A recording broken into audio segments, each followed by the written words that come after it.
তোমাদের ক্লাস 6-এর ভর দুপুরে কবিতাটি পড়ে শোনাবো।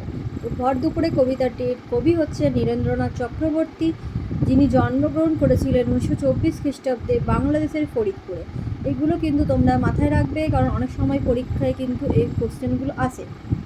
তো এখানে ভর দুপুরেতে আমরা দেখতে পাবো ভর দুপুরবেলা, অর্থাৎ তোমরা গ্রীষ্মকালের দুপুর, অর্থাৎ তোমরা সবাই জানো দুপুরবেলার দৃশ্য কীরকম হয়। গ্রাম্য সাইডে তোমরা দেখতে পাবে দুপুরবেলায় রাস্তাঘাটে, যদিও এটা শহর বাজারেও আছে, কিন্তু এই যে তোমার গরু বাছুরের দৃশ্য বা কোনো ছাগল ধরো চড়তে গিয়ে খুব ক্লান্ত হয়ে কোনো গাছের নিচে বিশ্রাম নিচ্ছে, এই দৃশ্যগুলো কিন্তু তোমরা গ্রাম সাইডে দেখতে পাবে। এখানে আমাদের প্রথম লাইনটা কি বলছে, ওই যে অশ্বত্থ গাছটি ও তো প্রতীকজনের ছাতা, তলায় ঘাসের গালছেখানি আদর করে পাতা, অর্থাৎ অশ্বত্থ গাছ তোমরা সবাই দেখেছো, যথেষ্ট বড় হয়। আর আমরা যখন রাস্তাঘাটে চলাফেরা করি তখন ধরো খুব বেশি ক্লান্ত হয়ে গেলে আমরা কিন্তু বেশিরভাগ মানুষই আমরা কিন্তু অশ্বত্থ গাছের নিচে আশ্রয় নিই। তাতে কি আমরা জায়গাটা খুব ঠান্ডাও থাকে, একটু বিশ্রামও পাই।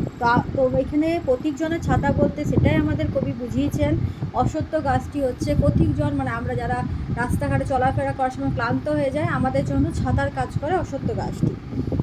চড়ছে দূরে গরু বাছুর গাছের তলায় শুয়ে, দেখছে রাখাল মেঘগুলো যায় আকাশটাকে ছুঁয়ে।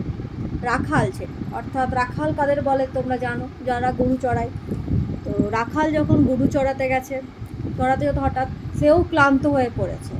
সে এবং তার গরু বাছুর যাকে চড়াতে গেছে, বা যদি ধরো কেউ ছাগল নিয়ে গেছে, সেও ধরো কোনো কারণে ক্লান্ত হয়ে গেছে, সে দেখছে গাছের নিচে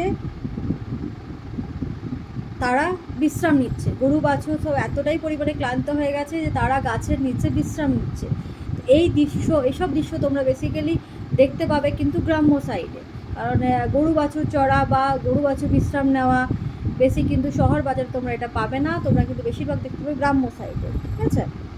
খোলের মধ্যে বোঝাই করে শুকনো খড়ের আটি, নদীর ধারে বাঁধা কাদের ওই বড় নৌকাটি, অর্থাৎ কেউ হয়তো খড় এই দিক থেকে ওই দিক নিয়ে যাচ্ছে, এপার থেকে ওপার নিয়ে যাচ্ছে, কিন্তু ভর দুপুরবেলা অসহ্য গরমের কারণে তিনি নিয়ে যেতে পারছেন না, তাই নৌকার মধ্যে ওই খড়ের আটিটি বাঁধা আছে। আর তিনি অপেক্ষা করছেন কখন সূর্য ডোবে এবং এই গরমটা একটু কমে, তাহলে তিনি এই পার থেকে ওই পার নৌকাটি নিয়ে যেতে পারবেন। কেউ কোথাও নেই, বাতাস ওড়াই মিহি সাদা ধুলো, ভর দুপুরে যে যার ঘরে ঘুমোচ্ছে লোকগুলো, অর্থাৎ কি কেউ কোথাও নেই। রাস্তাঘাটে একটা জনক পাখি দেখা যাচ্ছে না, কোনো মানুষজন নেই। খুব যাদের দরকার তারাই কিন্তু দুপুরবেলায়, গ্রীষ্মের দুপুরবেলায় বেসিক্যালি দৃশ্যটা দেখা যায়, তারা কিন্তু বেরোয়। তাছাড়া কিন্তু তোমরা দেখতে পাবে রাস্তাঘাট কিন্তু খুবই জনশূন্য থাকে। এখানে কবি সেটাই বুঝিয়েছে।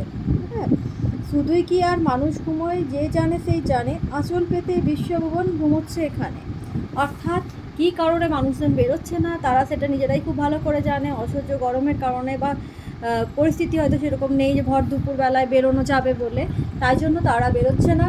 তো সেই যে দৃশ্যটা ভর দুপুরের একটা দৃশ্য আমাদের কাছে ভর দুপুরে কবিতাতে নীরেন্দ্রনাথ চক্রবর্তী যিনি কবি, তিনি খুব সুন্দর করে ফুটিয়ে তুলেছেন। তোমরা কবিতাটি পড়বে, যদি কোনো বুঝতে অসুবিধা হয় আমাকে অবশ্যই কমেন্ট সেকশানে জানাবে। আজ আমি তোমাদের ফার্স্ট বোঝালাম, যদি কোনো বুঝতে অসুবিধা হয় অবশ্যই জানিও।